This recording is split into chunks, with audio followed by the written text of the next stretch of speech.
Kami bahala sa 2,200 pesos na incubator mo.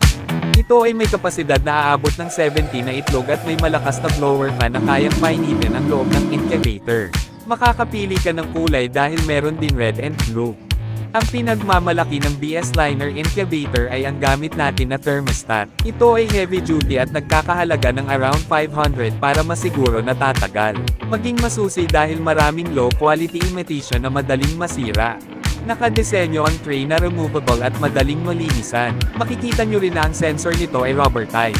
Majority ng low quality metal ang sensor. Nakaset na rin kaya automatic mag-off pag naabot ang tamang temperature. Highlights din ang angas ng textured paint nito at makapal na plyboard. Cash on delivery. Nationwide mapa Luzon, Visayas o Mindanao mapapasayo na ang incubator nato. Mag-message lang sa page namin o mag-order sa Shopee shop namin. Hanapin nyo ang page namin na BS Liner Online Shop at hanapin ang incubator. Meron din kaming spare parts at automatic kit para sa gusto mag-DIY. Comment at mag-message na.